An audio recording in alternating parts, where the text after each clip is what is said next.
Pozdravljeni nazaj na simpoziju slovenskih raziskovalcev v tujini. Upam, da ste uspeli med krajšo pauzo se malo podkrepčati ali pa si skuhati eno kavo.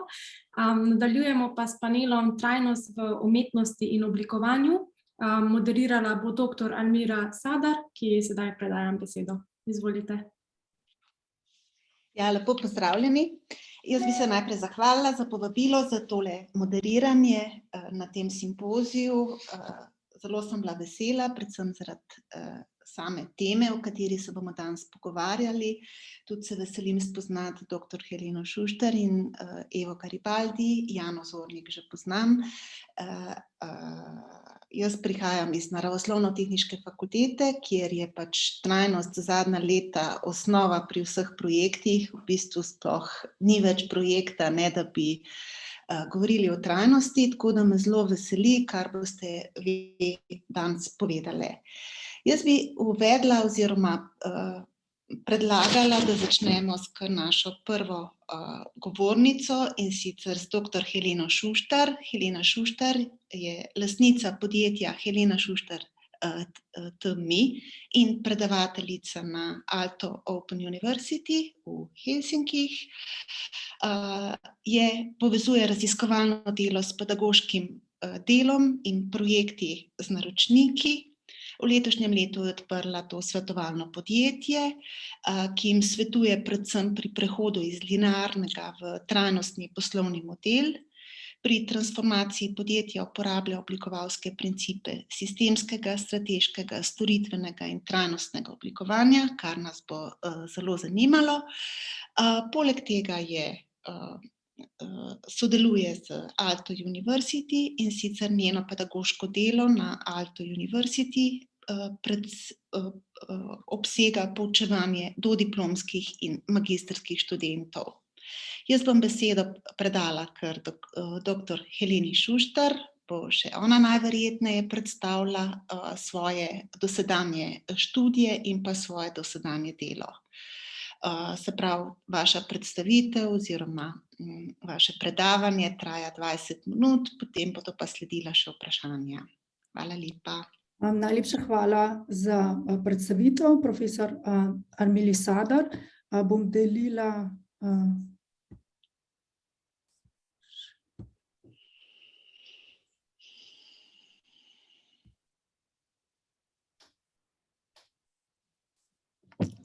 upam, da se vidi, da se vidijo diapozitivi.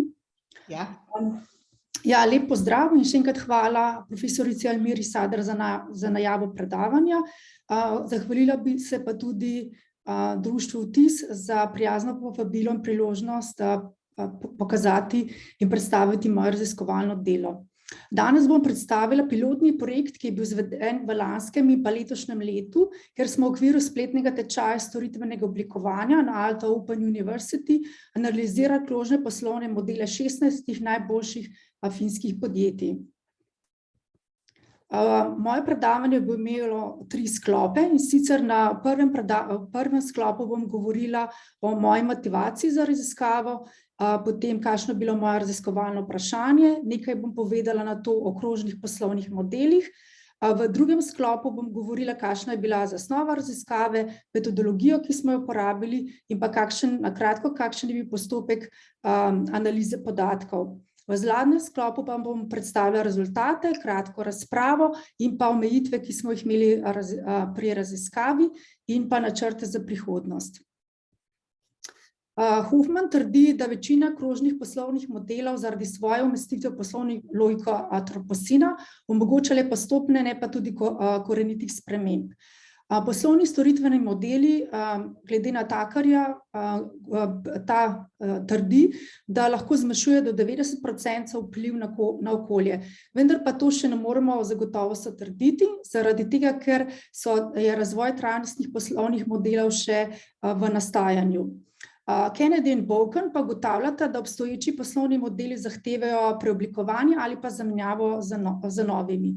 Nenazadnje, v zadnjih letih so se vlade in podjetja začela financirati take sistemske rešitve za trajnostni prehod, ki so osredotočene na planet, podpirajo dobro počutje ljudi in so sinhronizirana z družbeno-ekonomskim in tehnološkim napredkom.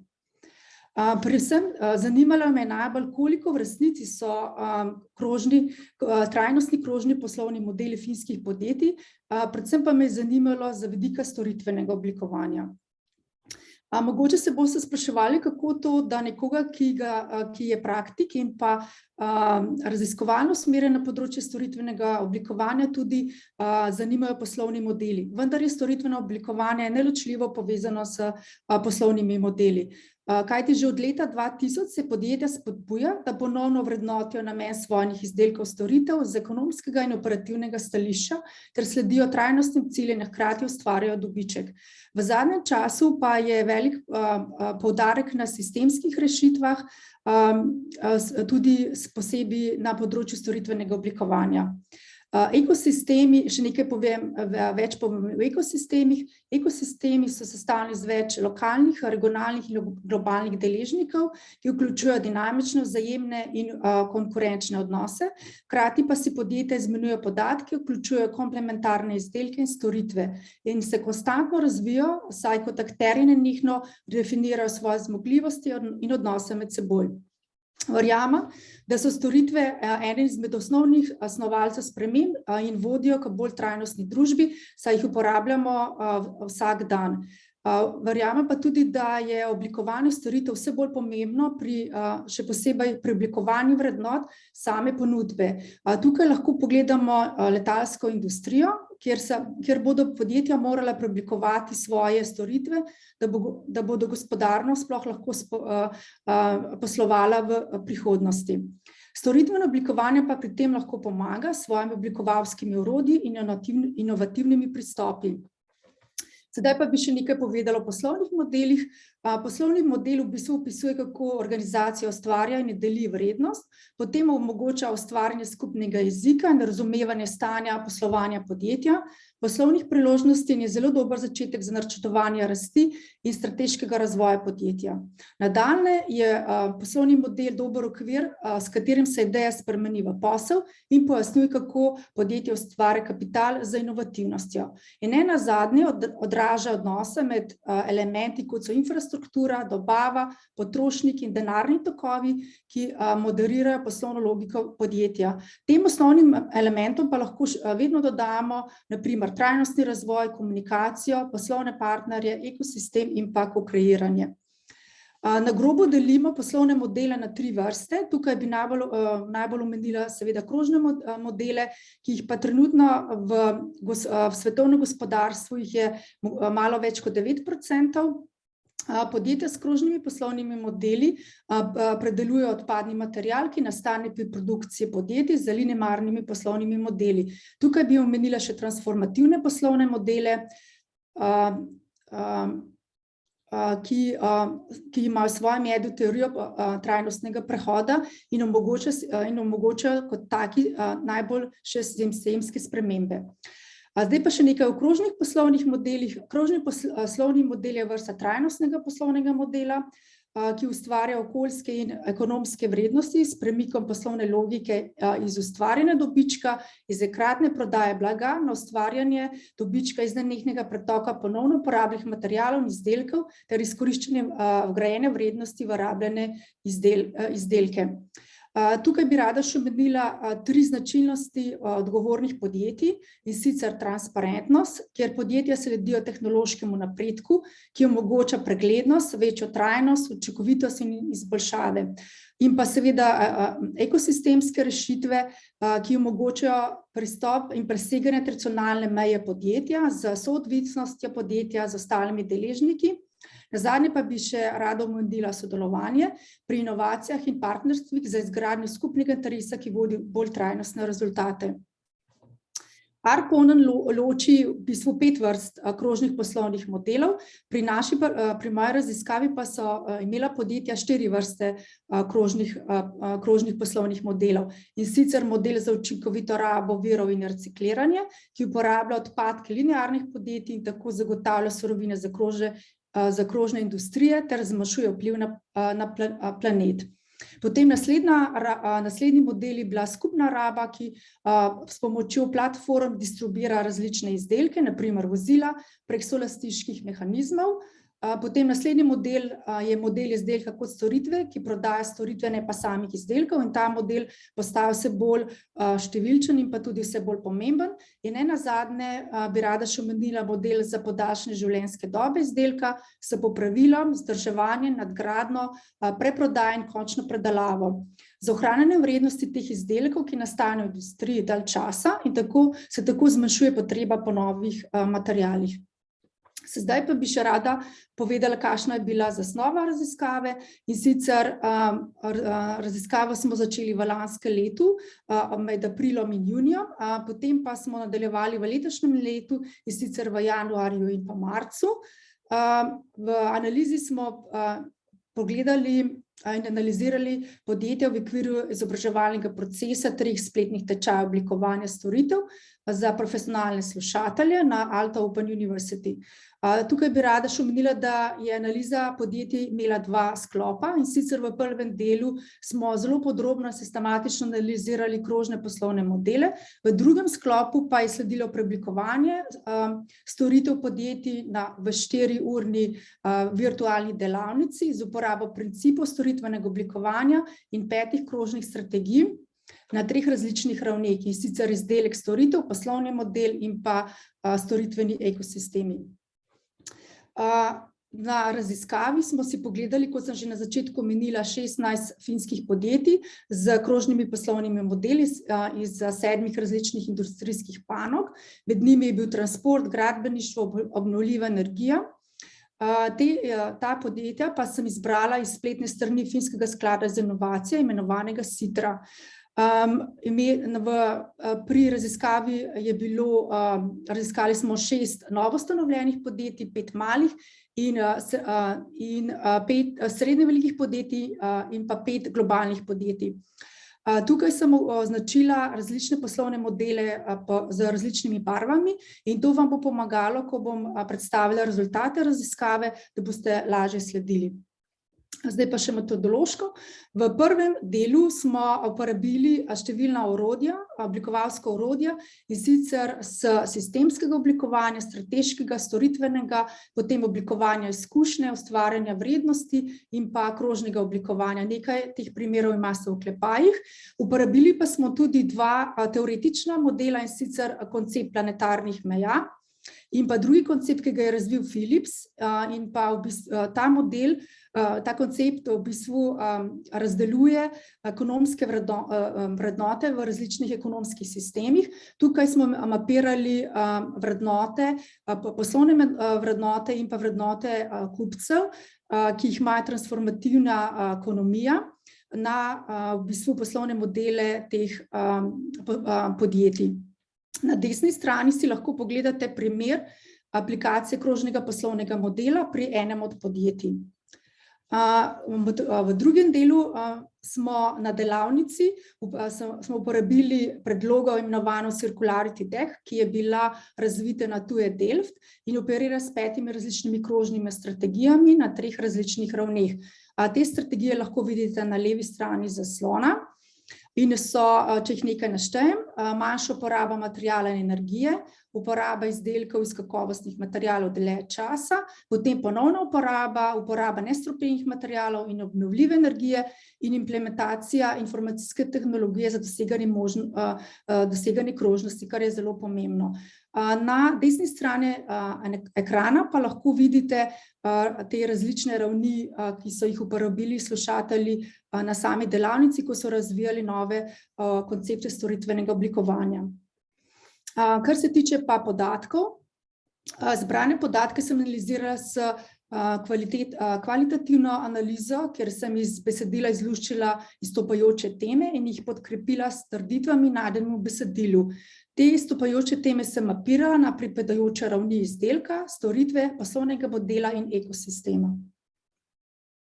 Zdaj, če si pogledamo same rezultate na teh različnih ravneh, je bilo na ravni izdelka storitvo, smo lahko ugotovili, da 7 podjetij je bilo identificiranih kot izjemna tehnološka, so imeli izjemno tehnološko inovacijo z veliko dodano vrednostjo. Tudi poslovne modele so bili inovativni, vendar pa ta podjetja so imela omejeno uporabniško izkušnjo, razen enega podjetja, verjamemo, predvidevam, da bi bilo to mogoče zaradi fokusa podjetij v tehnološki razvoj. 3 podjetja pa so bila identificirana, ki so pa imela zelo pozitivno uporabniško izkušnjo. Potem nadaljnje, ugotovljeno je bilo, da je bila odsotnost oblikovanja pri razvoju novih izdelkov in storitev zlasti pri startupih, kar je razumelo deloma, ter omejeno trženje in komuniciranje znanja in pa premajhna vrednost trajnostnih izdelkov, premajhno komuniciranje vrednosti trajnostnih izdelkov, storitev kupcev in pa deležnikov, in to je še pri trenutnih analizah, ki jih še delamo, je ta podatek še vedno je zelo izstopajoč. Slušatelji so predlagali koncepte storitvenega oblikovanja, predvsem na tej ravni za izboljšanje uporabniške izkušnje in bolj inovativne izdelke pa storitve, in sicer na podlagi podatkov izbranih od kupcev. Potem, če si pogledamo rezultate za ravni poslovnega modela, je tukaj bila zelo močna prisotnost netransparentnosti dobavne verige in verige vrednosti ter vprašljivo spoštovanje človekovih pravic, predvsem zlasti akterjev v dobavni verigi. Nadaljnje, omejena je bila tudi transparentno komunicira s podjetji pa kupci in deležniki ter netransparentna vrednost ponudbe storitve izdelka in njeno trženje. Potem naslednjo, zaznana je bila slaba transparentnost proizvodnje izdelka storitev in ravnanje z odpadki, nastalih pri proizvodnji in po končni uporabi. Le eno od teh podjetij od 16 je imelo zaprto zanko izdelave, uporabe in reciklaže izdelka. Potem je bila tudi zelo močna odvisnost krožnih podjetij od linearne proizvodnje, katerih stranski izdelki so odpadki, ki jih krožna podjetja deloma potrebujejo kot surovine pri svoji proizvodnji. Tukaj na tej ravni so slušatelji predlagali naslednje oblikovalske koncepte, predvsem za nove krožne poslovne modele ter večjo preglednost pri ravnanju z odpadki ter sodelovanje med deležniki. Sedaj, če si še pogledamo na rezultate na ekosistemski ravni, tukaj je bilo zelo malo podatkov na voljo in lahko ugotovimo, da je bilo omejeno sodelovanje med podjetji pri izmenjavi podatkov, znanja in izkušenj in sodelovanja pri proizvodnji izdelkov, storitev in recikliranja odpadkov. V le enem primeru je bila zaznana pomembnost družbene in okoljske odgovornosti. Predlogi, ki so jih slušatelji podali na tej stopnji, v sklopu za storitveno oblikovanje, je bilo predvsem večje sodelovanje na ravni ekosistema pri ravnanju z odpadki ter ekonomsko-socialnih in okoljskih rešitev. Zdaj še kratka diskusija. Zdi se, da deloma drži Hoffmana trditev, da so današnji krožni poslovni modeli ujeto logiko antropocena. Trditev lahko ilustriramo z netransparentnimi poslovnimi praksami, proizvodnje, izdelkov, storitev in pa dobave, ter slabo politiko ravnanja z odpadki, kar je vidno kar v nekaj primerih podjetij. Zaznana pa je bila tudi odvisnost krožnih podjetij od linearne proizvodnje podatkov, ki jih krožna podjetja potrebujejo pri sami proizvodnji. Potem pa na drugi strani pa so ta podjetja odlikuje presežna tehnološka inovacija z veliko dodano vrednostjo, ki omogoča nastajanje novih inovativnih poslovnih modelov. Potem vzorec pa je bil premajhen, da bi lahko trdila, kakšna je v bistvu vpliv teh podjetij na samo naravo in pa okolje. Kljub splošnemu napredku in visoki tehnološki inovaciji pa podjetja še ne znajo celostno komunicirati vrednosti trajnostne proizvodnje izdelkov in storitev s kupci, deležniki, kot tudi neprimerno tržiti. To je še zmeraj zelo izstopajoče. Priložnosti vidim predvsem večjem sodelovanju podjetij na ekosistemski ravni v smislu izmenjave podatkov, znanja in izkušenj pri proizvodnji izdelkov, storitev, pa predvsem pri recikliranju odpadkov. Zdaj bi na koncu samo še omenila nekaj omejitev raziskave. Slušatelji so imeli omejen dostop do podatkov podjetij, seveda so si lahko pogledali spletne strani, različna poročila podjetij o trajnostnem razvoju, pa tudi uporabili so socialna omrežja ter sledili ključnim akterjem v podjetjih preko Twitterja, potem so uporabljali tudi Facebook in pa sledili objavam na blogih. Kar nekaj slušateljev je v bistvu kontaktiralo podjetja, vendar pa ta niso odgovorila. Od 8 primerov je bilo to samo v 2 primerih, kjer so slušatelji seveda hoteli imeti dostop ali pa vprašali do še dodatnih informacij. Vedeti moramo tudi, da so udeleženci tečaja niso bili raziskovalci, ampak so bili strokovnjaki na svojem področju. Zdaj pa še nekaj o mojih načrtih za prihodnost. Želela bi analizirati krožne modele v določenih panogah posebej in jih primerjati z različnimi ostalimi panogami. Zato, ker za to raziskavo trenutno ni bilo možno, ker je bil vzorec še premajhen. Sicer v finskem gospodarstvu, potem bi me tudi zanimala primerjava krožnih poslovnih modelov v nordijskih državah. Tukaj bi mogoče Norveška bila bolj v ospredju, seveda tudi v Evropski uniji pa po svetu. Na koncu pa bi si v prihodnosti želela sodelovati s slovenskimi podjetji, ki želijo postati bolj trajnostna. To je gotovo proces, ki se mora dogajati vsak dan z akcijo v smeri bolj trajnostnega podjetja. Na koncu pa bi si res želela in bi me zanimalo sodelovanje z ekonomsko fakulteto.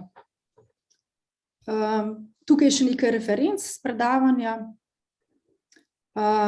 Jaz se bi vam zahvalila za vašo pozornost in še enkrat hvala v društvu Vtis za povabilo.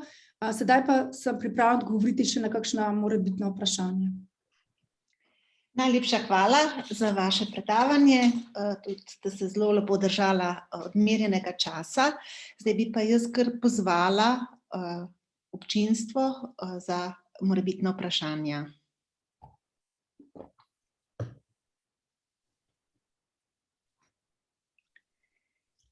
Zgleda, da ni vprašanj, pa bi lahko jaz vprašam. Mene zelo zanima ta vaš odnos, glede na to, da ste začela, da ste najprej študirala oblikovanje, a ne v Ljubljani, kjer ste tudi magistrirala iz industrijskega oblikovanja, potem ste najverjetneje nadaljevala študij na Aalto University. Kako pri svojem delu, ki je pretežno, bom rekla, ekonomske narave, ne, ste predvsem raziskovalka, svetovalka, kako vam to osnovna izobrazba oblikovalke pripomore k vašemu uspešnemu delu? Ja, hvala za vprašanje. Čujete to? Ja, hvala za vprašanje. Ja, najprej bi omenila, da sem končala v bistvu, kot ste že rekli, se pravi šolanje na Akademiji za likovno umetnost v Ljubljani, se pravi do diplomskega pa magisterij.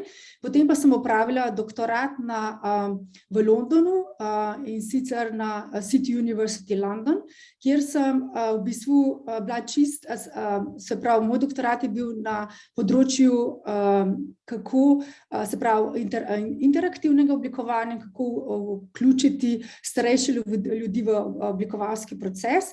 Potem pa sem nadaljevala predvsem na storitvenem oblikovanju, ko sem imela prvi postdoktorski prvo zaposlitev v Sheffield Hallam University, kjer smo delali ogromno na področju se pravi prav storitvenega oblikovanja na področju medicine. Vendar jaz sem se vedno želela še iz 90-ih let, zaradi teh različnih mednarodnih delavnic, ki sem jih obiskovala, sem si vedno želela jeti na Finsko, se pravi se preseliti na Finsko in sem že zelo strateško to potem skozi napeljevala stike in tako, in potem sem na Alto dobila možnost tega raziskovalca in sem kmalu potem začela sodelovati z Ministrstvom za ekonomijo in zaposlovanje, ker sem dobila potem raziskovalna sredstva in smo izvedli zelo velik in pomemben projekt preoblikovanja storitev za nove ekonomske prišleke na Finskem. Ja, in potem je v bistvu bilo še ogromno nekih prijav za sredstva in tako. No, zdaj pa, če odgovorim na drugi del vašega vprašanja, zdaj, v bistvu zelo zanimiv, ker se premikam z enega področja na drugega, ali z izobraževalnega, potem dela s podjetji, potem zdaj se spet prijavljamo za nova raziskovalna sredstva. Ja, se mi zdi, da se zelo povezuje in je zelo fajn, kadar mi vse ta znanje zelo pomaga in kadar svetujem podjetjem, imamo vse te delavnice in potem strateško razvijamo, kako bi pač to najbolj potekal, ta transformacija podjetja. Seveda zelo uporabljam te raziskovalne principe, zelo metodično, sistematično, analitično. Potem pri pedagoškem delu je spet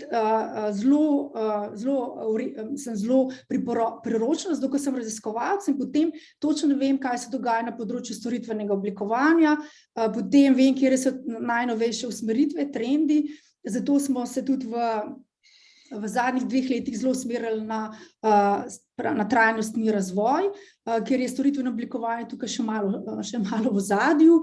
Tako da, ja, seveda, se mi zdi, da vse te 3 dele se med sabo zelo dopolnjujejo, pa tudi na pedagoškem, ja, raziskovalno, se mi zdi, da se zelo prepletajo. Zdaj, to sem še hotela omeniti, da ker sem letos odprla podjetje, sem se mogla ogromno naučiti in predvsem sem dobila znanja, ki jih pa mogoče v raziskovalnem področju ni, in to je delo s financami. Se pravi, vsako mesečno v bistvu pogledanje, kakšne so prilivi, odlivi, se pravi zelo finance, ja, se mi zdi, čeprav, kadar sem se prijavila za raziskovalna sredstva, smo imeli vedno kontrolorja, ker je vse to preračunal, pogledal, ampak se mi zdi, da to je zelo dober, zelo neki del, ki sem se ga mogla še bolj naučiti. Tako da, ja. Hvala lepa. Tukaj imamo zdaj 2 vprašanja iz publike. In sicer prvo vprašanje. Napisali ste, da pri večini podjetij ni bilo sodelovanja transparentnosti. Kaj so bili razlogi za to? Ja, to je zelo dobro vprašanje. Jaz sem na začetku pač omenila iz literature, da so ta podjetja, krožna podjetja, še zmeraj za eno nogo linearna, zato ker v bistvu še prevzemajo te vrednote ali pa način dela, ki jih imajo linearna podjetja in niso transparentna. In seveda ta transparentnost je zelo pomembna.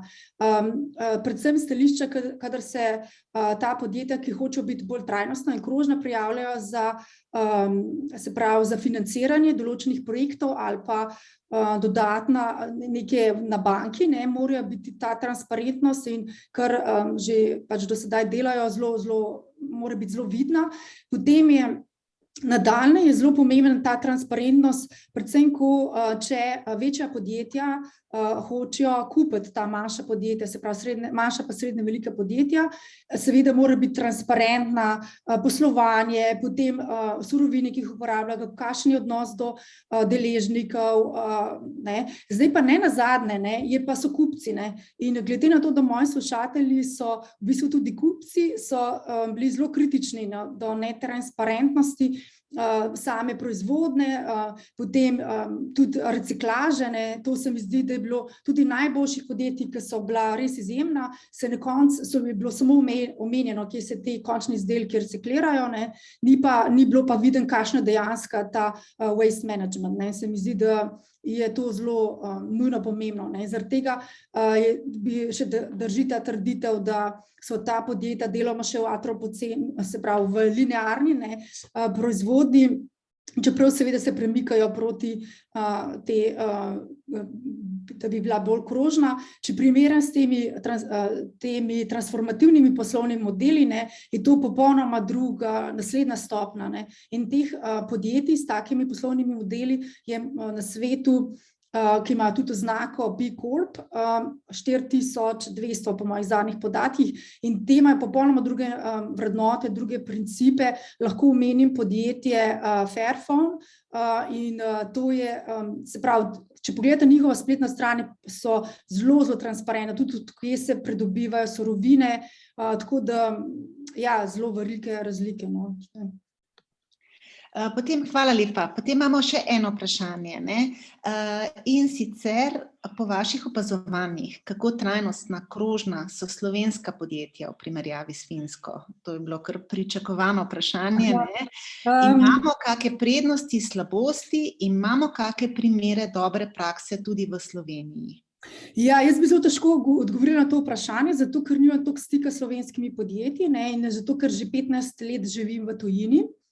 Prav zaradi tega, ne, ker na Finskem pa toliko poudarjajo to trajnostni razvoj in kako so finska podjetja trajnostna in sploh Sitra, ne, zdaj je imela, se pravi, prvi sklop teh podjetij, ki jih je bilo po mojem 60 na tej njihovi spletni strani, zdaj so pa predstavili drug sklop teh podjetij in jih je nekaj čez 40, pa še niso vsa pač tam omenjena, ne, najboljša krožna podjetja, in zaradi tega, ne, sem rekla, da me res zanima, ne, kako so trajnostna, ne, in se je videl pač s te raziskave, da niso toliko trajnostna, ne, kakor bi lahko bila, ampak da je še kar so na pravi poti, ampak je še veliko stvari za postoriti. Zdaj za slovenska bi me pa zanimali, ja, seveda, ne, sodelovanje s podjetji in v bistvu narediti neko primerjavo ali pa definitivno, ne. Zdaj na to vprašanje vam bi res težko odgovorila, zato ker nimam toliko pogleda pač na tem področju. Bi pa omenila samo to, da sem mogoče pred covidom sem se pogovarjala z veleposlanikom, slovenskim veleposlanikom, ki je gospodom Skrtom, ki je v Kopenhagnu. In sem mu pač povedala, da delujem na tem področju, se pravi, krožnega gospodarstva in teh krožnih podjetij, ne, in on ima definitivno večjo pogled, ne, kot veleposlanik in seveda zastopa te skandinavske države, se pravi, Slovence, ki živijo v skandinavskih državah, in pa seveda tudi ima pogled v slovensko gospodarstvo, ne. In potem so se pogovarjala, da bi bila mogoče kakšna razstava ali pa da bi to bolj promovirali, ne, izmenjavo, zato ker tudi Finska in pa vse te nordijske države bi zelo težijo k temu, da bi svoje izdane lahko izvažali v te ostale države. Ja, je bilo njegovo mnenje takrat, ne, se pravi pred covidom, lahko da se to že spremenilo, ker podjetja se zelo spreminjajo hitro, ne, je rekel, da bi bilo zelo težko najti, ne, neke primerne primere, ne, to, zdaj pa to je samo pač nek mogoče še star podatek, lahko da se to zdaj zelo spremenili, predvsem zato, ker so tukaj klimatske spremembe in zaradi tega, ker so Evropska unija postavlja pač določene merila in določene strategije in pa tudi omejitve, ne, glede izpusta CO2 in tako, ne, tako da podjetja bojo tudi, če ne bojo mogla se, ja, definitivno postati bolj trajnostna, ne. In podjetja so tista, ki lahko v bistvu kažejo smer, ne, in sploh pa, če sodelujo med sabo na tej ekosistemski ravni, ne. Definitivno lahko vplivajo na odločevalce, pa tudi nove politike, tako da ja. Hvala lepa.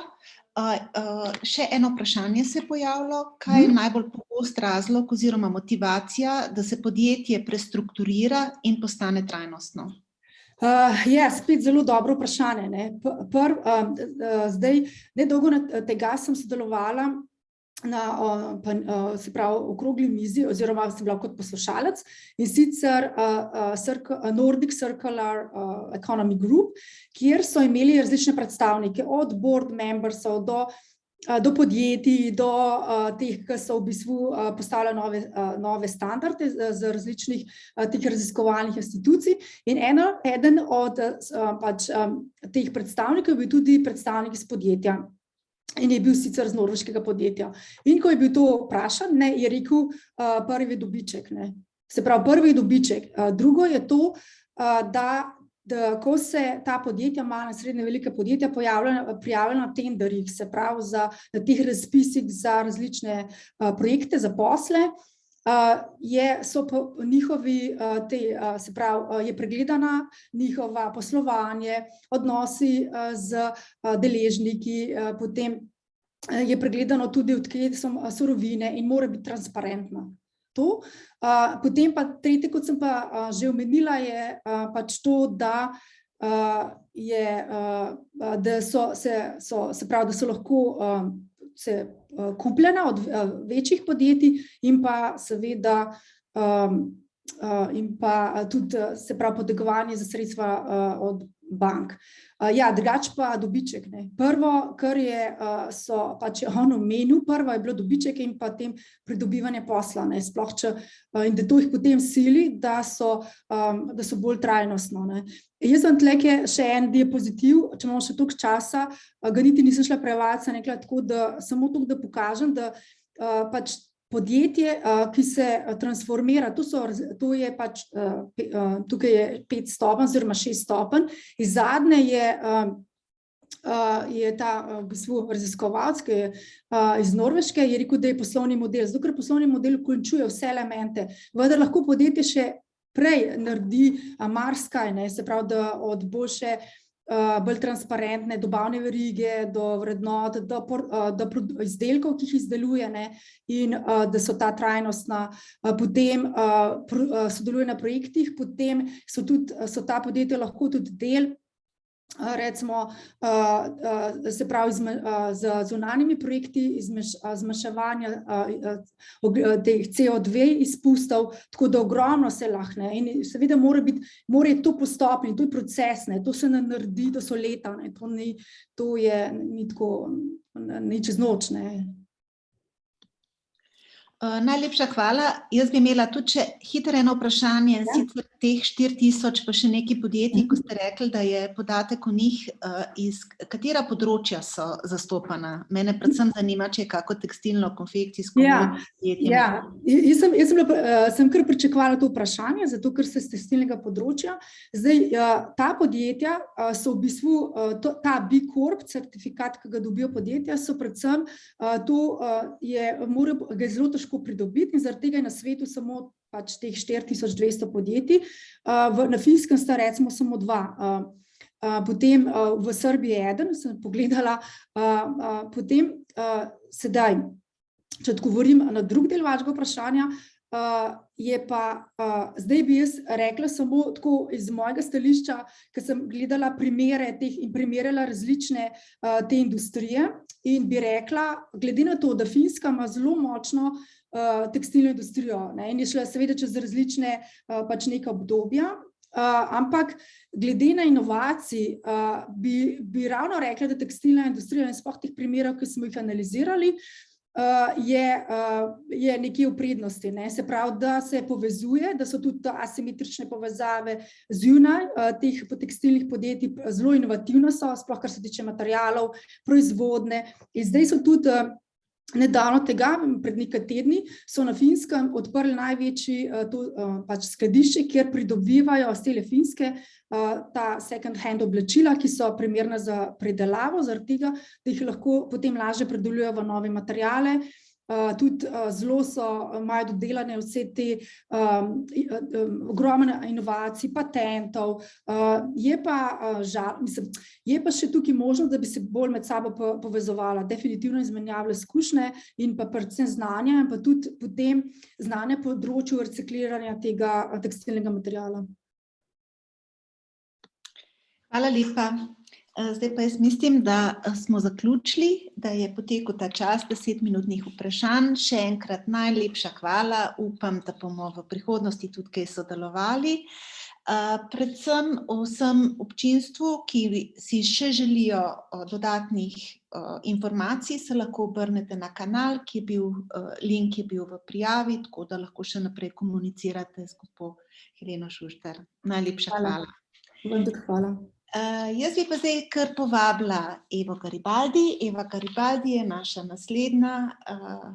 naslednja gostja in sicer prihaja iz Rotterdama, ravno tako je študirala najprej v Ljubljani, študirala oblikovanje, je oblikovalka.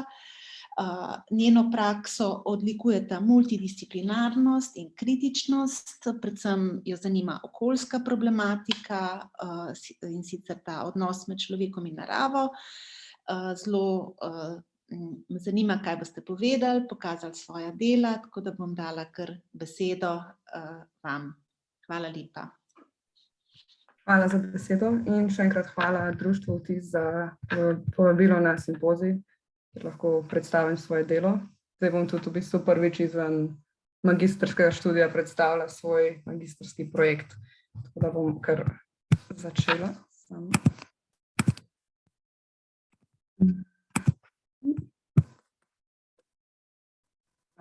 Se vidijo slajdi. Še enkrat hvala za povabilo Društvu Vtis, da predstavim svoje delo. Jaz bom danes govorila o multidisciplinarnih pristopih k oblikovanju skozi primere mojih projektov. Zdaj, moja praksa je še dosti na začetku, ampak vseeno me zanimajo dosti pač kritični pristopi in multidisciplinarni pristopi in skozi projekte vedno probam obdržati nek specifičen kontekst skozi, na primer, specifično lokacijo ali material. To se mi zdi dokaj pomembno, saj se lotevam dosti širokih in kompleksnih tematik, kar bo tudi videti čez dva primera, ki jih bom predstavila. Predstavila bom dva projekta, ki z neko raziskovalno metodologijo širše pogledata na zastavljeno tematiko in zame predstavljata ključne preskoke.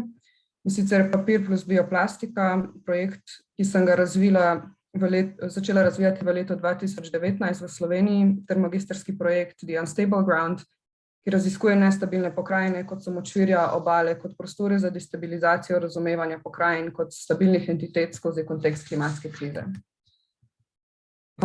Se pravi, kot rečeno, sem tekom leta 2019 razvila projekt Papir plus bioplastika pod mentorstvom Barbare Predan v kontekstu projekta Papirologija na ALUO v okviru interdisciplinarne poslovne verige krožno zasnovanega pohištva iz papirja. Zdaj, tukaj sem se v bistvu prvič tudi srečala s konceptom krožnega oblikovanja. Že dalj časa se v praksi oblikovanja govori o trajnosti in reciklaži, vendar nikoli prej ni bila izpostavljena nuja po tako obsežni sistemski spremembi iz linearnega v krožno. Krožnost postane temeljno načelo oblikovanja, to pa se manifestira v naslednjih premikih. Od oblikovanja izdelkov se fokus preusmerja k oblikovanju sistemov kratkoročnega mišljenja, prehajamo k oblikovanju dolgoročnih ciljev. Se pravi, projekt Papir plus bioplastika raziskuje potenciale biokompozitov iz nereciklabilnega papirja. Temelji na načelih krožnega oblikovanja in DIY praks v obliki delavnic in istoimenske knjige pa uporabnikom predstavlja preproste recepte, po katerih lahko pripravijo nove materiale. Upira se uveljavljenim in vse bolj spornim sistemom potrošništva in sicer tako, da moč odločanja o okoljskih spremembah prepušča končnemu uporabniku. Ko razmišljamo o reciklaži papirja, se redko osredotočimo na ogromne količine papirja, ki končajo na odpadu zaradi nereciklabilnosti. V Evropi se je na primer v letu 2018 recikliralo 70% papirja, kar je približno 42 milijonov ton, kar pomeni, da je na smetišču končalo okrog 17 milijonov ton nereciklabilnega papirja. Izhodišče projekta Papir plus bioplastika pa temelji na podaljševanju življenjske dobe razrezanemu papirju, ki je zaradi kratkih celuloznih vlaken nereciklabilen. Če že, pa je predelan v izdelke z nižjo dodano vrednostjo, kot so na primer kartoni za jajca, robčki in tako dalje. Papir plus bioplastika za glavno surovino vzame tisto, kar je označeno za nereciklabilen odpadek. Za zastavljenim raziskovalnim fokusom sem potencial prepoznala v izdelavi biokompozita, drugi ključni dejavnik, ki sem ga aktivno vključila v raziskovanje, pa je bil do-it-yourself pristop. Zaradi omejenih produkcijskih možnosti sem začela eksperimentirati v domači kuhinji, kmalu pa sem ugotovila, da je to prav stvar, ki je zanimiva pri projektu. Zato sem tudi razvila recepte in jih oblikovala tako, da jih lahko uporabimo doma z navadnimi kuhinjskimi potrebščinami in sestavinami. Po osnovni raziskavi sem osnovala izhodiščne recepte za pripravo materijala iz moke, vode, kisa, glicerina in dodanega razrezanega papirja. Rezultati prvih poskusov so bili tanki plastični filmi, ki so nastali na podlagi mešanja bioplastike z različicami papirja in papirne pulpe. Potem sem projekt nadaljevala in nadgradila še z oblikovanjem delavnic za prenos znanja, v katere je bilo preko izdelave materijala vključen prenos znanja, preko igre, preko česar je vključena širša razlaga konceptov tajnosti. Zdaj, ta delavnica konkretno, ki jo vidite na slajdih, je bila prirejena junija 2019 v Muzeju za arhitekturo in oblikovanje, kjer sem lahko preverila to oblikovano delavnico.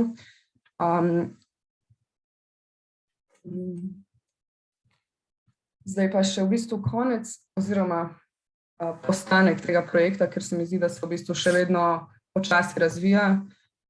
Leta 2021 je bil projekt v sklopu razstave The Future of Living predstavljen na berlinskem in nizozemskem tednu oblikovanja in pa poleg tega pa je bil del razstave Tunel 29, oblikovanje za postapokaliptični svet na milanskem tednu oblikovanja. Material, ki sem ga razvila, deluje po principu DIY, zato sem že od samega začetka v projektu razmišljala stališča deljenja znanja. V novembru je bila v sodelovanju z društvom Pekinpah in Barbaro Predan izdana tudi knjiga receptov Papir plus bioplastika. Cilj publikacije je poleg novih materialov v ospredje potisniti še izdelovanje novih materialov kot orodje za razumevanje večjih sistemskih problematik. Trenutno pa se dela še na digitalni prosto dostopni verziji.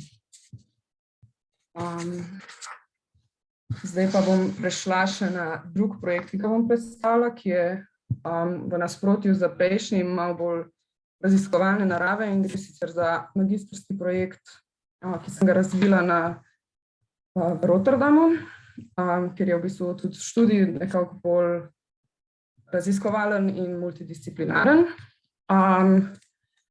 Projekt The Unstable Ground na primeru lokalnega konteksta in historični raziskavi presihajočega Cerkniškega jezera širše naslavlja in raziskuje tematiko nestabilnih pokrajin med vodo in kopnim kot prostore, ki omogočajo destabilizacijo razumevanja pokrajin kot stabilnih entitet v kontekstu kapitalizma, ekstrakcije virov in klimatske krize. Moja fascinacija s to tematiko se je v bistvu pričela z izkušnjo na novo zgrajenih dolgih peščenih plažah na Nizozemskem, ki se konstantno preoblikujejo. Projekt se je vedno bolj usmerjal v idejo stabilnosti pokrajin in vsem, kar bazira na tem, od recimo nacionalnih mej, infrastruktur in tako dalje. Vse bolj so me pritegnile pokrajine, ker se ta stabilnost razbije, kot so ledeniki, močvirja, poplavna območja in tako dalje. Začela sem preopraševati koncept stabilnosti pokrajin in kaj se zgodi, ko se znajdemo v prostoru, kjer binarna delitev med vodo in kopnik ni več tako jasna in meje postanejo nestabilne. Od oceanov sem fokus projekta na to preusmerila na močvirja, ki so še bolj kot obalna območja historično obravnavana kot odporna na stabilizacijo in modernizacijo, saj so zgodovinsko razumljena kot neproduktivna. Hkrati pa predstavljajo eno izmed najpomembnejših pokrajin za sekvestracijo ogljika. Močvirja so predstavljala nevarnost za modernizacijo, veliko močvirj je bilo izsušenih, populacije, ki so živele okrog njih, pa izseljene. Kljub težkim pogojem življenja so se ob močvirjih razvile alternativne oblike znanja, ki je bilo izločeno iz družbe in redko arhivirano. Danes v kontekstu klimatske krize pa vemo, da so ta znanja izrednega pomena. Tukaj na slajdih vidimo recimo analizirane primere v knjigi Low Tech avtorice Julie Watson, ki je v bistvu katalogizirala različne primere takšnih znanj po svetu. Se pravi, skozi vse te kompleksne teoretične koncepte, ki so ostali gonilna sila mojega projekta, sem v bistvu še vedno zelo težko pristopila k projektu, ker je bilo vse zelo abstraktno in ob branju knjige The Mushroom at the End of the World Anna Tsing zapiše, da je kompleksnim zgodovinskim zgodbam najbolje pristopati skozi specifične kontekste in detajle. Vsaka pokrajina nosi svojo zgodbo, tako je Cerkniško jezero postalo fokus projekta, skozi katerega sem lažje razmišljala o nestabilnosti. Gre se pravi za kraško presihajoče jezero na območju Dinarskega krasa, ki ciklično poplavlja Cerkniško-kraško polje, odvisno od količine padavin v regiji. Voda praviloma priteče na površje v jesenskih in spomladanskih mesecih, poleti pa je jezero praviloma suho. Letos poleti je na primer bilo tudi prvič po več letih, ko je jezero poleti popolnoma presahnilo. Interval poplav se pa v zadnjih letih hitro spreminja in postavlja vse bolj nepredvidljiv, zaradi različnih posegov, ki so bili skozi zgodovino izvajani tako strani državnih organov kot domačinov. Kompleksen ekosistem jezera je skozi zgodovino doživel mnogo poizkusov stabilizacije in jasne kategorizacije pokrajine. Od izsuševanja močvirnate površine jezera v 19. stoletju za povečanje območja obdelovalnih površin, do kasnejših popolnoma nasprotujočih idej o stanju jezeritve jezera za turistične namene v 60-ih. In ravno zato je ta primer tako fascinanten. Spravi, enaka pokrajina je razumljena popolnoma nasprotujoče v različnih časovnih obdobjih. Predvsem pa je pač drugačen ideal produktivne pokrajine. In ravno zato sem jaz v bistvu me je toliko zanimalo raziskati ta konkreten primer. Kljub kompleksnosti ekosistema je pa lokalno prebivalstvo živelo z nestabilnostjo in razvijalo alternativne oblike znanja. Nekatera od njih so še vedno aktualna, večina pa jih izumira. Kljub mnogim študijam in poizkusom stabilizacije območje jezera še do danes ni popolnoma razumljeno. Na koncu nobeden od poizkusov stabilizacije ni uspel, območje pa je bilo razglašeno kot varovano območje izrednega pomena in presihajoča lastnost jezera je bila razumljena kot ključna. Kompleksnost območja praktično onemogoča jasno mapiranje in kategorizacijo. Meje jezera pa je praktično nemogoče določiti, še ko stojimo v njem. Primer Cerkniškega jezera je v bistvu v kontekstu projekta uporabljen za prikaz kompleksnosti teoretičnega dela naloge na bolj konkreten način. In na eni strani uporablja arhivske, kartografske in fotografske raziskovalne metode, ter jih združuje z eksperimentalnimi praksami, ki so kasneje pretvorjene v instalacijo. Zame skozi projekte, ki so pač dosti kritični in kompleksni in jih je dostikrat zelo težko pristopiti in priti do neke razumljive forme, zelo pomembno, da v bistvu se postavi neka stvar v prostor. In skozi projekte poskušam delati z interaktivnimi prostorskimi instalacijami in stvariti različne poglede na neko tematiko. Z instalacijo v prostor pride do neke translacije kompleksne tematike v neko obliko, ki jo lahko gledalec izkuši. In tukaj vidim pomembno vlogo oblikovalskih in arhitekturnih pristopov k bolj kompleksnim temam. Projekt je bil na to predstavljen na graduation showu od magistrskega programa in je predstavljen kot multimedijska instalacija s projekcijami 3 filmov, ki so predvajani znotraj glinenih struktur na zgornji strani, v katere gledalec vstopi. Filmi obravnavajo različne aspekte projekta, od najdenih posnetkov iz lokalnega okolja, teoretičnih aspektov in performativnih aspektov. Gledalec lahko tako aktivno izkusi delo.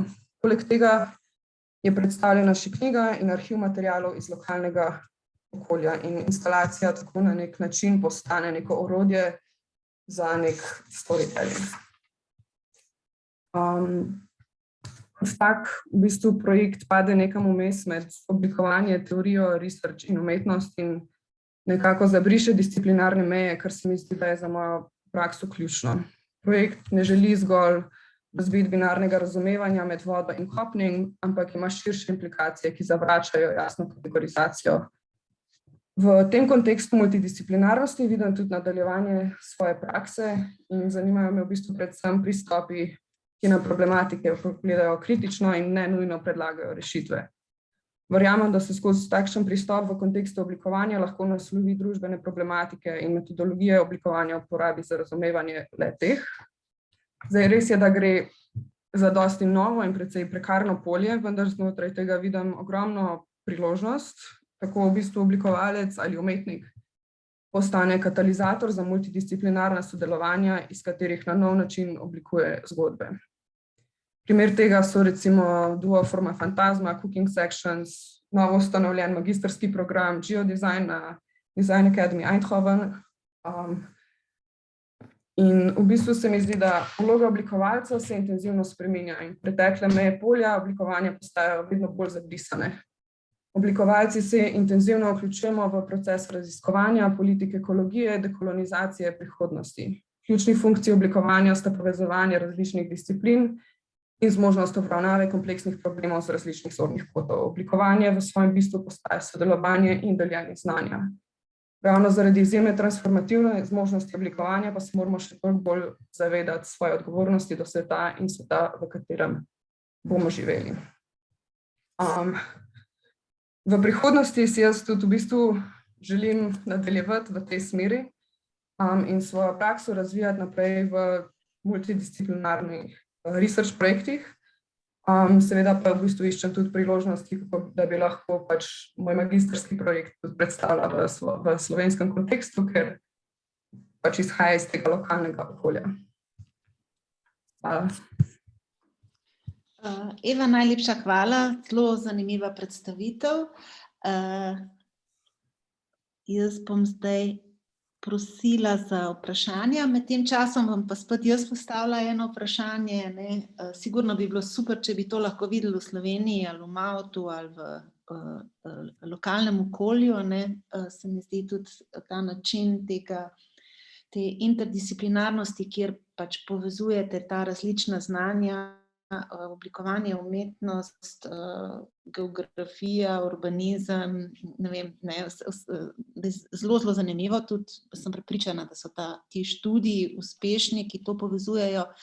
Mene pa vseeno zanima pri tej interdisciplinarnosti, glede na to, da ste vi prvotno ali pač v osnovi oblikovalka, kako sodelujete z različnimi ljudmi na takem projektu, kako pridete do te interdisciplinarnosti, kje se naučite teh drugih področij, ki jih ne poznate, oziroma kako povezujete ta področja?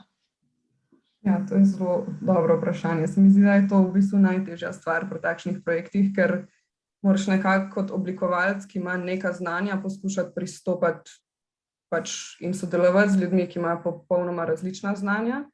Jaz sem, na primer, tekom tega, mislim, že recimo v kontekstu nekega researcha in branja teorije, pač je treba seči veliko širše, kakor v nekem, ne vem, arhitekturnem oblikovalskem kontekstu, in je to dostikrat zelo težko tudi razumeti. Zdaj v kontekstu tega projekta sem jaz sodelovala oziroma imela pač intervjuje z institucijami iz okrožja Cerkniškega jezera, se pravi, tam je hiša izročila, ki se ukvarja predvsem v bistvu pač z ohranjanjem dediščine okrog. Potem je pa v bistvu seveda tudi jaz sem bila tudi pač po arhivih potem, ampak dosti težko je bilo tudi, ker je bilo to v času korone in je zelo težko pač, če fizično nisi v tem kraju, priti do nekih teh znanj. Ampak se mi zdi, da glede na okoliščine je to še kar uspelo. Ker jaz mislim, da niso samo znanja, gre tudi za drug način razmišljanja. Ja. Da tudi nekako lahko najdeš nek skupni jezik s nekom, oziroma pač z institucijo, ki jo pač rabiš pri svojem projektu. No, zdaj pa kar vi ste še vedno na Nizozemskem, v Rotterdamu. Ja. Kaj trenutno delate oziroma kaj načrtujete za prihodnost? Mislim, to je zdaj tako, po temu, ko končaš tako eksperimentalen faks, je mogoče odgovor na to vprašanje malo težek, ampak zdaj bom v bistvu pač nadaljevala v kontekstu pač te multidisciplinarnosti research projektov, povezovanju pač s sošolci in predvsem pač delovanjem na Nizozemskem. Trenutno bom pač začela tudi delati na faksu in v času vmes naprej razvijala projekte predvsem na to tematiko močvirji, ker se mi zdi dosti zanimivo, še posebej v kontekstu klimatske krize. Je pa res, da je na Nizozemskem tudi, če si pač zaposlen v kulturi, je pač to dosti lažje izvesti, ker je v sektorju za kulturo dosti več sredstev tudi za recimo mlade samozaposlene v kulturi, tako da v tem v bistvu vidim priložnost in zato sem tudi izbrala Nizozemsko za nadaljevati študij in tudi nekaj časa. Če še o tem, kaj poveste, predvsem v primerjavi s Slovenijo, Kakšne so možnosti za nekoga, ki konča tak študij na Nizozemskem ali pa pri nas? Mene je zato Nizozemska privlačila že od prej, ko sem pač šla večkrat na Dutch Design Week, ker v bistvu imajo zelo tak razširjen in multidisciplinaren pogled na in oblikovanje in neke umetniške projekte. In tudi je ogromno sredstev za mlade umetnike oziroma oblikovalce, researcherje, zato da pač začnejo neke svoje prakse, hkrati pa je ogromno institucij in državnih in privatnih, ki v bistvu pač spodbujajo kreativni sektor finančno, ker dostikrat je težko pač dobiti finance za takšne projekte, ker pač nimajo jasnega ne cilja, ampak pač rezultata, ki je izmerljiv z nekim produktom, servisom ali pa kaj takega. Tako da v kontekstu tega je Nizozemska, se mi zdi, da dosti naprej, ampak to se pa pač tudi pozna, ker je pač historično bolj bogata država. Ampak se mi zdi, da se tudi v Sloveniji dosti razvija v to smer. Mislim, jaz sem dosti projektov delala tudi v kontekstu potem pač v sodelovanju s Centrom za kreativnost, ki se mi zdi, da ogromno dela in tudi zdaj letošnji bienale, bio, ima tudi recimo zelo zanimive research teme, tako da se mi zdi, da se tudi tukaj počasi razvija in odpira za take projekte. Hvala lepa. Še kakšno vprašanje iz občinstva? Vkolikor ni vprašanj, bi se jaz Evi najlepše zahvalila. Želim vam uspešno pot, ustvarjalno, čim več zanimivih projektov, tako kot je bil ta, ki ste ga predstavila. Sigurno bomo vas še srečali na kakšni taki zanimivi predstavitvi. Res najlepša hvala. Hvala. Jaz bi pa zdaj prosila kar našo zadnjo govornico, in sicer Jano Zornik, da se priključi. Z Jano smo se pred kratkim videli, mogoče še ostalim udeležencem povem, da je trenutno Janina razstava v Velenju, v kulturnem domu Human Experience, krasna razstava, se najbrž bo tudi še Jana kaj več povedala o tej razstavi v kontekstu svojega dela. Zelo osebna. Janino delo je zelo zanimivo, začela je kot tekstilna oblikovalka, nadaljevala študij v Londonu, zdaj je delujoča kot umetnica, kot raziskovalka, vendar je vso njeno delo zelo, zelo osebno, zelo izhaja iz njenega osebnega življenja. Zdaj pa jaz kar povabim Jano, da predstavi svoje delo še ostalim. Hvala lepa. Hvala Almira za ta uvod in za to lepo predstavitev in hvala lepa društvu Vtis za povabilo. Jaz bi zdaj kar prešla takoj na predstavitev. Čakajte samo moment, takole. Upam, da se vidi. Tako kot je že Almira povedala, jaz sem umetnica in oblikovalka, in ki istočasno pač ustvarja svojo osebno kreativno prakso in sodelujem z različnimi kreativnimi ljudmi in delujem znotraj širšega spektra kreativnih industrij. Na hitro, moje osebno delo se navezuje na telo na nek način, na človeka. Moja izobrazba prihaja kot prvo iz oblačilnega in tekstilnega, se pravi, sem diplomirala na oblikovanju na Naravoslovno-tehniški fakulteti smeri oblikovanja tekstilnih oblačil in nato nadaljevala študij na posebni smeri, ki se imenuje Fashion Artifact na London College of Fashion. Tako v svoji praksi delujem zelo interdisciplinarno in imam različne izkušnje na različnih področjih, kot kostumografinja, product designer, oblikovalka nakita ali pa v modnih znamkah, kot ne vem, produciram modne artefakte in podobno. To so bile ene urice, ki jih nisem mogla dati ven iz predstavitve. Tokom svojega dela sem dobila razne nagrade in mogoče za to predstavitev najbolj zanimiva nagrada za trajnostni razvoj Javnega sklada Republike Slovenije in Better Lives Procter & Gamble Award, katero sem dobila za moj projekt, ki sem ga razvijala na London College of Fashion, moj master projekt. Posebno zanimanje imam za ustvarjanje izdelkov, narejenih iz stranskih produktov ali pa zavrženih materialov.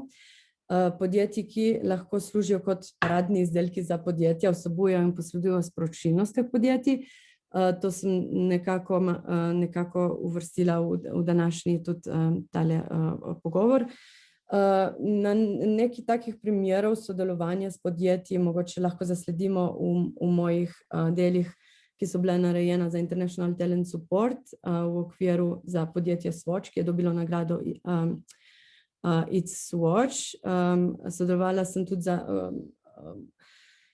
iz odsluženih materialov za podjetje MIG Celje in bomo videli tudi v kasnejšem projektu Shoes Have Names, kako se lahko preobrazijo neki odvrženi materiali podjetja, kot je bilo Granson, ki je podjetje, ki oblikuje čevlje v ene nove izdelke. Kot primer trajnostne prakse, ki je meni zelo blizu, bi izpostavila Petit Edge, to je Hermesova podružnica, ali ko bi rekla Hermesovo podjetje, ki ustvarja nove izdelke iz odpadnih delov Hermesove naravne poti, kako bi rekla, in tam dobimo od stekla do vsega, tako da je definitivno zanimivo podjetje, ki si ga lahko pogledate in zveste malo več o njem. Na hitro bom zdaj predstavila trajnost v moji kreativni praksi.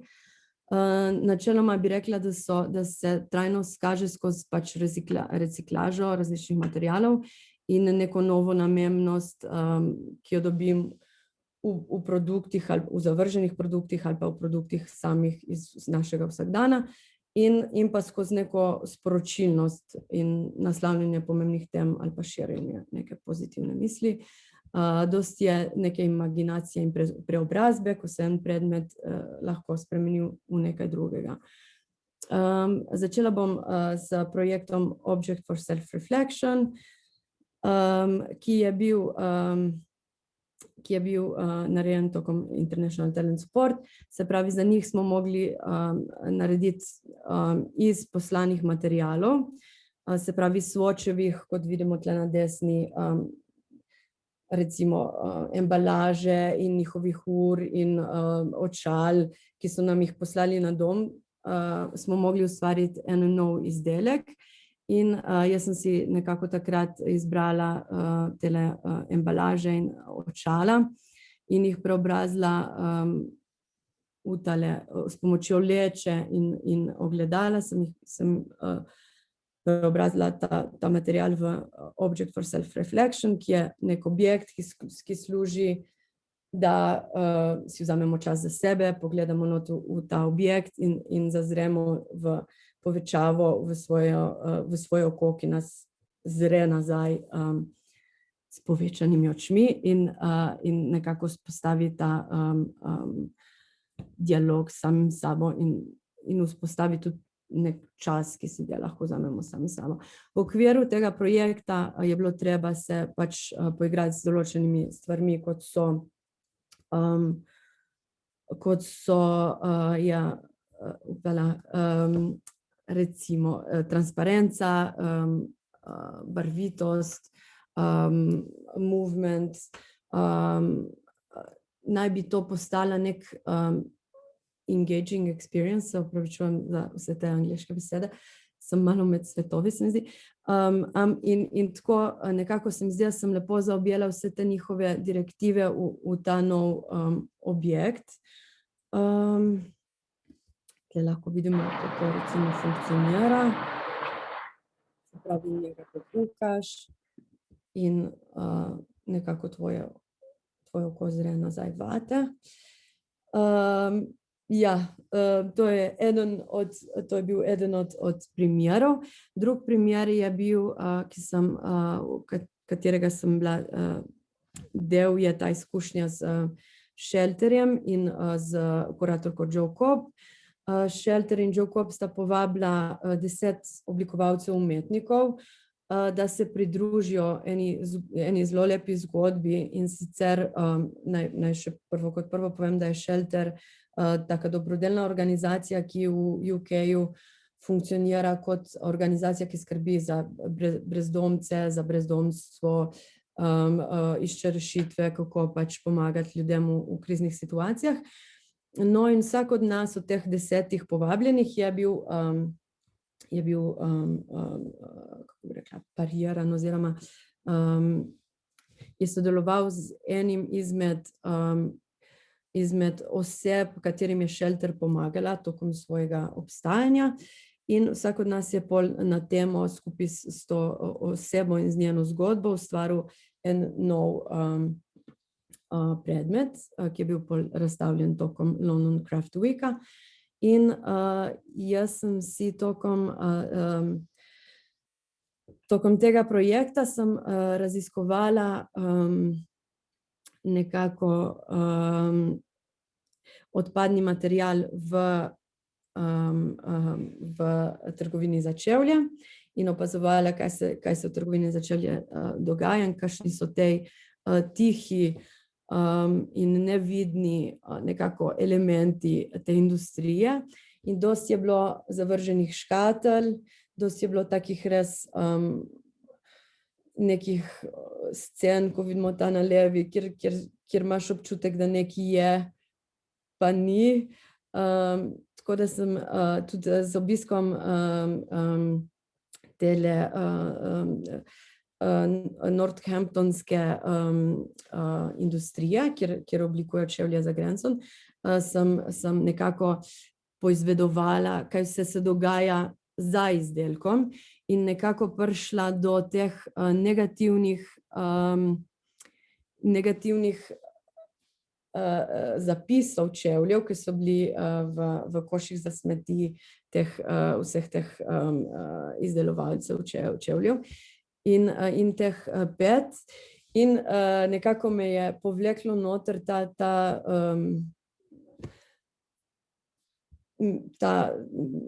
kako bi rekla, nevideznost, nekaj, kar je, ampak ni, me je povlekla noter v raziskavo odtisa, in se pravi tudi odtisa kot nekega značajskega tega, ko se recimo zgodi, ko kupiš zemljo v starih časih, recimo prav s tem stopinjo, ki jo pustiš na novo kupljeni zemlji, se sklene dejansko ta pogodba, recimo. In no, na kar sem vse te raziskave in različna dojemanja situacije spremenila v tak nov izdelek, en tak artefakt, ki služi ki dela odtise, se pravi, dala svoj ime The Ownership Claimer, in tale artefakt naj bi pomagal mojemu primeru Loli ali pa vsem nam, da kjerkoli smo, lahko pustimo naš odtis in ownamo ta prostor. V tokom tega projekta sem naredila še tale gips, zato ker pač Lola je padla v tole spiralo zaradi poškodbe na kolenu in nekako jo je to pahnilo v brezdomstvo, in skratka lahko se zgodi zelo hitro in nevede, mislim, nepričakovano, bomo rekli. In na tej predstavitvi, ki smo jo imeli v Shelterju, sem naredila še tale gips, na katerega so se lahko obiskovalci podpisali in pustili neko dobro misel. Skratka, vsi moji projekti nekako vsebujejo ene predmete iz vsakodneva, ki so pač preobrazeni v nekaj drugega. tukaj vidimo, kako so recimo nastajali te objekti Male Marte, kako so ene stvari, ker je ta recimo za popravilo nekih mehanskih delov bila uporabljena pol kot nek porivalec te zobne paste skozi uščetko. Tle imamo še različne druge primere uporabe vsakodnevnih stvari v neke nove artefakte in hkrati ja bi še rekla, da je mogoče trajnost v mojem delu v sporočilnosti in kar se mogoče kaže zdaj v galeriji Velenje, še bolj v skupku. V galeriji lahko vidimo na ogled so postavljeni pripomočki, ki pomagajo človeku pri navigaciji skozi različna notranja stanja, pri eksploraciji rodbinskih vezi in človeške usode ter izpraševanju, kaj je običajno in normalno.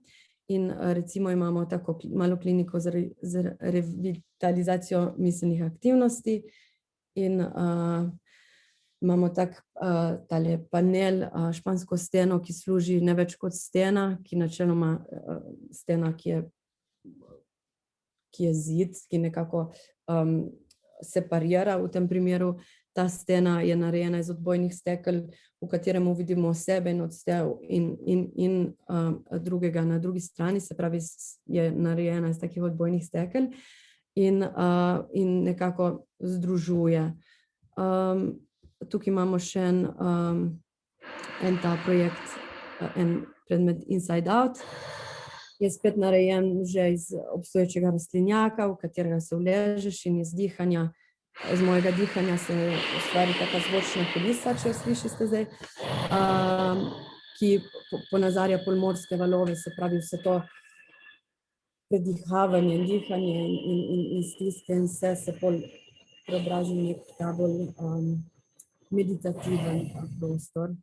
Hkrati so na razstavi še na primer razbremenilnik, ki je nastal iz teh jajčnih packaginga. In ja, lepo vas bi vse povabila na razstavo, ki je na voljo še do 15. januarja.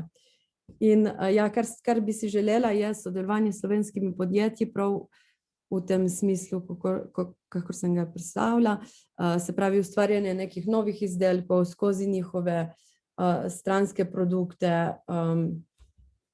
Ja, to je to nekako. Tukaj je še moj kontakt in ne vem, če sem bila v redu s časom ali kako. Jana, najlepša hvala. Najlepša hvala za tvojo predstavitev. Brez dvoma lahko bi najverjetneje še govorila in nam še kaj povedala, ne. Pred kratkim je namreč Jana imela predstavitev za naše študente, ki je bilo ravno tako zelo inspirativno, glede na to, da deluje na toliko različnih področjih, povezuje ravno tako oblikovanje, umetnost, trajnost, poleg tega so ti projekti zelo osebni. Jana, čakam, da bomo dobili kako vprašanje iz občinstva. Med tem časom bi pa te prosila, če lahko malo poveš, kje najdeš te stvari, kako zbiraš te stvari, ali to čisto slučajnostno, ne, glede na to, da so ene stvari zelo male, ene stvari so pa tudi malo večje, kot je bil na primer ta vrtnarski objekt, ne. Kako se odločiš, da nekaj pospraviš, odpelješ, vzameš? Ja, zelo različno. Jaz bi rekla, da sem na splošno rada hordam vse in v vsaki stvari vidim nek potencial in se mi zdi, pač kar me privabi je nek potencial ali neka skrita funkcija ali neka dana funkcija, ki jo lahko uporabim na nek drug način. To pa zbiram prav povsod, bi rekla, od vsesplošnih trgovin z vsem božjim do recimo, ja, ta rastlinjak je bil zelo specifičen in sem si ga želela, ker je tudi nekako v dialogu z samo galerijo, se mi je zdelo, da bi zelo pasil vanjo. Njega sem dobila recimo na Marketplace, to so fenomenalna področja, kjer lahko iščeš take predmete, ki ne služijo več nekomu in pač jih lahko kupiš. In tega manjka tudi v Sloveniji mogoče. Ja. Hvala. Pa mogoče še kaj več poveš o Sarabanda Foundation, o tem delu v tem ateljeju, kako je to izgledalo, kako je. Aha. Ja, to se mi zdi tudi taka zelo zanimiva izkušnja iz Ja. tvoje strani. Aha. Ja, danes sem malo konfuzna, se moram opravičiti, samo sem v takem laufu, da se spreminjam države in pol je vse tako malo konfuzno. Ampak ja, Sarabanda je bila zelo ena lepa izkušnja. To je fundacija Aleksandra Lee McQueena in je bila ustanovljena tokom njegovega življenja. In potem, ko je on umrl, je zapustil večji delež njegovega premoženja tej fundaciji. In ta fundacija nekako skrbi za umetnike, oblikovalce, kreativce, fotografe, to širše področje kreativnega. In ta fundacija se pravi ponuja tako neke prostore, studije, v katerih lahko ustvarjaš, in tudi štipendije za Central St. Martin's študente. In ja, ne vem, in mislim, mogoče da še za kakšne druge, nisem prav sigurna. Jaz sem bila tam kot studio rezidence, pravi sem imela studio, oni te povabijo, prvo se prijaviš, te povabijo pol na pogovor, na intervju in pol z njimi pol te dodelijo prostor ali ne. In na kar se useliš noter v studio in tam ustvarjaš in pol oni povabijo dosti ljudi iz industrije oziroma iz vseh možnih zornih kotov, kjerkoli naj bi se upadali recimo s tvojo prakso. To je en tak lep prostor, ki ga je tudi vredno pokukati in ja, ponujajo dosti zanimivih predavanj in podobno. Ja, spletni naslov, kjer je vse objavljeno, kjer se da slediti. Ja. No, zdaj imamo pa tukaj eno vprašanje, ki se zdi meni zelo zanimivo, to tudi mene zelo zanima, in sicer kakšen nasvet bi dali vsem kuratorjem galerij, kako postati bolj trajnosten z razstavami, koncerti in podobno. Jaz bi tukaj dodala še to, ne samo kuratorjem, ampak tudi kako biti kot ustvarjalec, kot umetnik čim bolj trajnosten. Tudi to mene zanima, ker se mi zdi, da tudi več, ko proizvajaš, da spet v bistvu spet trošiš nek material, kako tudi se pravi, na eni strani kurator, kako postati bolj trajnosten, in na drugi strani tudi ustvarjalec, umetnik, kako. Ja, se pravi, ne vem, kako bi odgovorila na kuratorjevo trajnostnost, tako da bom rajše preskočila na ustvarjalnost posameznika. Ne vem, jaz osebno ne vem svetovati ostalim. Jaz osebno načeloma sem zelo zainteresirana v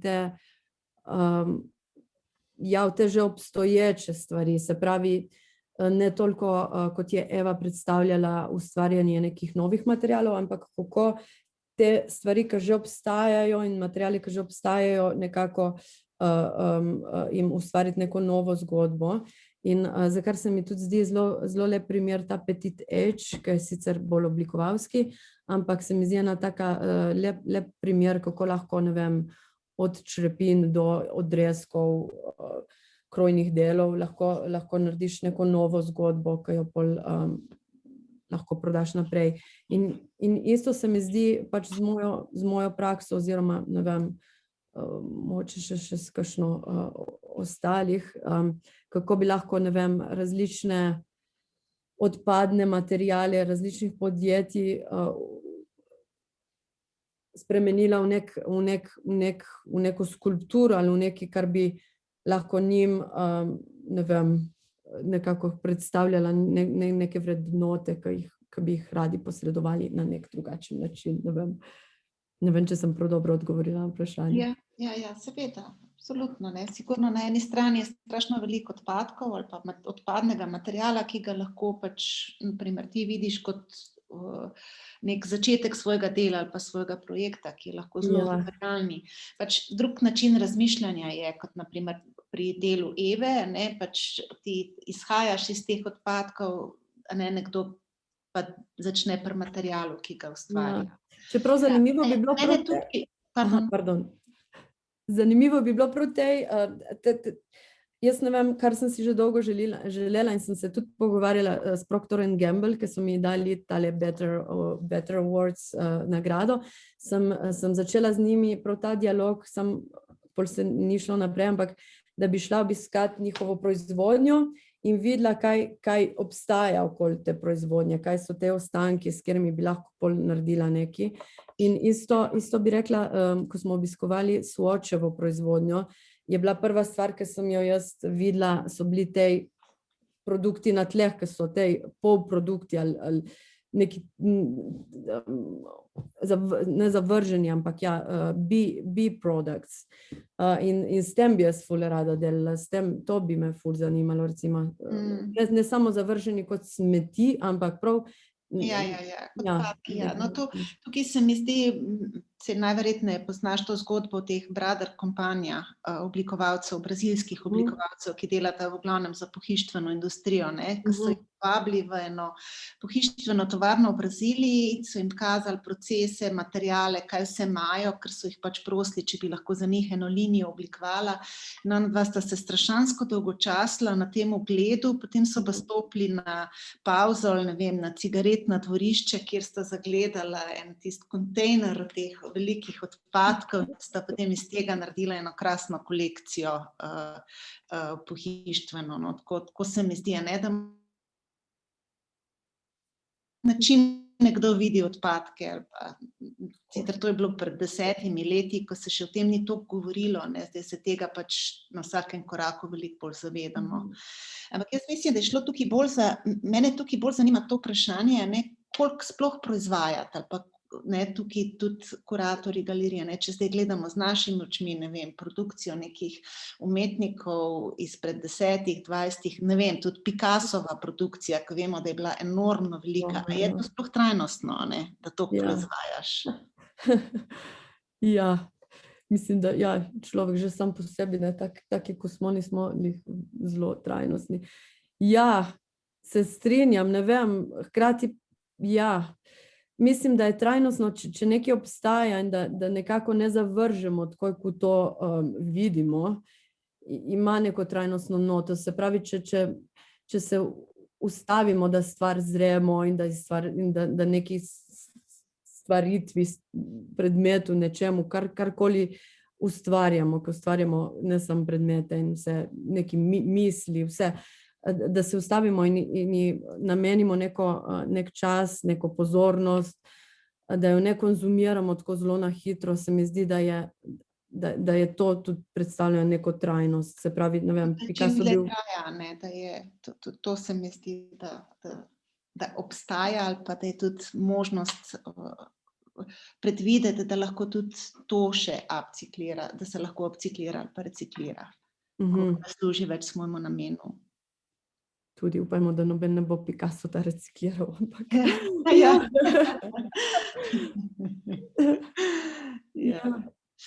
No, hvala lepa. Imamo še kako vprašanje?